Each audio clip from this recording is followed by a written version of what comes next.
5 minutes. Thank you, Mr. Chairman. And Captain, I'd like to also ask you a question with regards to pilot shortages or not having pilot shortages. But we do continue to hear from our regional carriers about a pilot shortage, although the FAA data seems to paint a different picture in that there's been a 200% increase in pilot license that have been issued since 2009.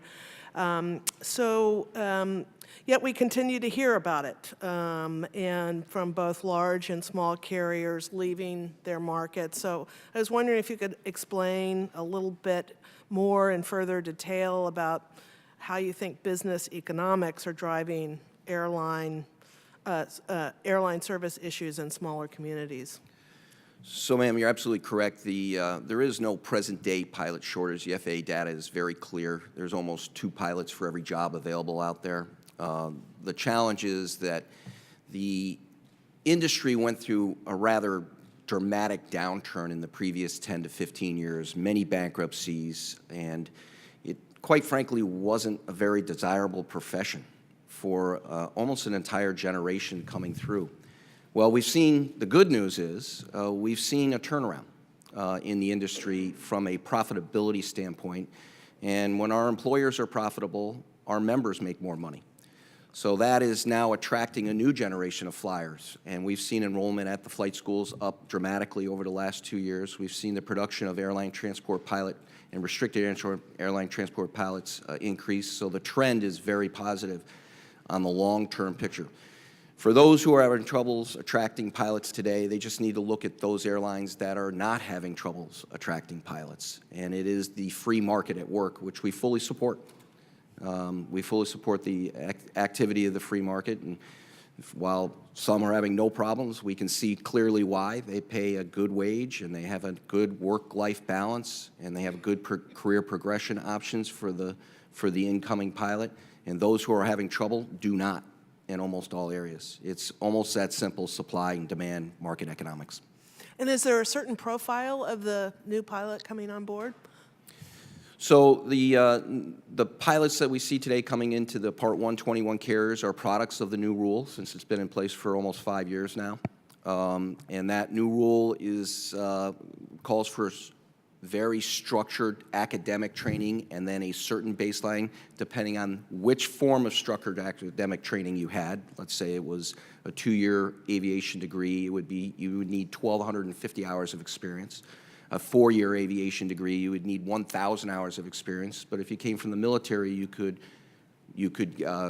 obtain a restricted ATP with 750 hours. So we're finding that those structured programs and that experience is producing a very high-quality candidate. We went through a transition period right after the rule came in where we had some people coming back into the industry who already had ATPs but hadn't flown for many, many years, who struggled a little bit in the air carrier training course. But we've seen that wane away, and now we're seeing a very high-quality candidate. Thank you for that. And there's been a lot of discussion today on unmanned aircraft in our national airspace, and I'm just wondering from your perspective, I haven't heard your perspective yet, although I heard you make comments in your testimony, but how do you see the federal government's role in developing, flight standards, certification, air traffic requirements for the use of drones in our airspace? So the Airline Pilot Association is fully supportive of the development and deployment of these technologies just as quickly as possible, as long as safety is not compromised. From a systematic approach to it, we look at it very simply.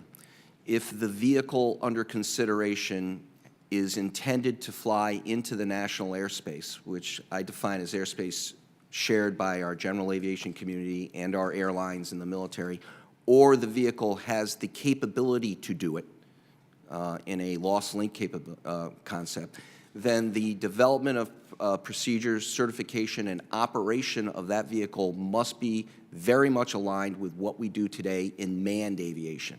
Shouldn't be a new set of standards. The standards exist for operating in the national airspace. We need to have those same standards. One example would be collision avoidance technologies that are mandated on all the airliners my members fly. That type of equipment must be installed on any unmanned vehicle that's intended to fly in the national airspace as well. Thank you, sir. My time is up. I yield back.